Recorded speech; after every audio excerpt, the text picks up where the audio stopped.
आज अगर soft drink की बात निकलती है तो लोगों के जबान पर सबसे पहले एक ही नाम आता है, कोका कोला। आज के दिन में कोका कोला सबसे पसंदीदा सॉफ्ट ड्रिंक बन गया है। लेकिन क्या आपको मालूम है कि कोका कोला को एक दवाई के रूप में उतारा गया था और इसको बनाने वाला एक फार्मासिस्ट यानी कि दवाई दुकान चलाने वाला था। तो चलिए जानते हैं इसी लोकप्रिय कोका कोला की कहानी को। तो कहानी शुरू होती है 8 मई 1886 को। कर्नल जॉन पेम्बरटन उस समय चल रहे अमेरिकन सिविल वार में जख्मी हो गए थे और इसी जख्म के दर्द को कम करने के लिए वो मॉर्फिन नाम का ड्रग इस्तेमाल करने लगे और बाद में उनको इसकी लत लग गई। लेकिन एक फार्मासिस्ट होने के नाते वो अच्छी तरह जानते थे कि नशा सेहत के लिए नुकसानदायक होता है और इसीलिए अपने इस लत से छुटकारा पाने के लिए कोई दूसरा विकल्प ढूंढने लगे और इसी क्रम में उन्होंने कोका कोला ड्रिंक बनाई। लेकिन उस समय उन्होंने इस ड्रिंक को पेम्बरटन्स फ्रेंच वाइन कोका नाम से रजिस्टर करवाया था। शुरुआती दिन में इस ड्रिंक में अधिक मात्रा में अल्कोहल यानी कि शराब इस्तेमाल होता था, लेकिन बाद में जब अमेरिका में शराब और दूसरे नशीली चीजों का विरोध होने लगा तब पेम्बरटन ने इस ड्रिंक में शराब इस्तेमाल करना बंद कर दिया। बाद में इस नॉन अल्कोहलिक ड्रिंक को पहली बार अटलांटा में स्थित जैकब्स फार्मेसी के जरिए बेचा गया। उस समय अमेरिका के लोग सोडा पानी को सेहत के लिए अच्छा मानते थे, जिससे थकावट, दर्द इत्यादि दूर होता था। इसी बात का फायदा उठाते हुए पेम्बरटन भी अपने ड्रिंक में सोडा मिलाने लगे, जिसका टेस्ट लोगों को काफी पसंद आया। आपको बता दूं कि उस समय ये ड्रिंक बोतल में नहीं बल्कि ग्लास में बेचा जाता था और एक ग्लास की कीमत 5 सेंट हुआ करता था।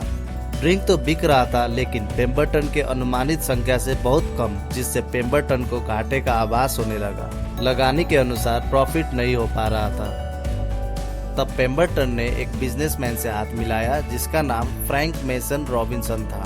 बाद में रॉबिन्सन का दोस्त डेविड और पेम्बरटन का दोस्त एड भी जुड़ गए। दरअसल कोका कोला नाम रखने का सलाह फ्रैंक ने ही दी थी, क्योंकि ड्रिंक में कोका नाम के पौधे का पत्ता और फल का प्रयोग किया गया था। सही स्पेलिंग कोका कोला होता है, लेकिन नाम को आकर्षक बनाने के लिए उन्होंने इसे कोका कोला रखा। लगभग 1 साल बिजनेस करने के बाद अटलांटा के ही एक बिजनेसमैन एसा कैंडलर ने कोका कोला की रेसिपी और फार्मूला को खरीद लिया। इसके अगले साल ही यानी कि 1888 में पेम्बरटन की मौत भी हो गई। कंपनी को खरीदने के बाद कैंडलर ने कोका कोला की मार्केटिंग में जी जान लगा दिया और उस समय का फेमस सोडा फाउंटेन की तरह ही फेमस बना दिया। 1890 तक आते आते कोका कोला अमेरिका की लोकप्रिय सॉफ्ट ड्रिंक बन गया था।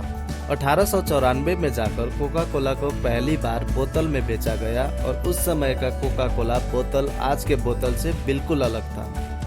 आज के दिन में कोका कोला कंपनी अरबों डॉलर का व्यापार करता है, जिसे दुनिया के 200 से भी ज्यादा देशों में बेचा जाता है। दुनिया भर में कोका कोला के 900 से भी ज्यादा फैक्ट्री है, जिसमें 1.5 लाख से भी ज्यादा लोग काम करते हैं। सिर्फ कोका कोला ही नहीं बल्कि माजा, फैंटा, किल्ले, स्प्राइट, थम्स अप जैसे 500 अन्य ब्रांड भी कोका कोला कंपनी के ही प्रोडक्ट्स हैं।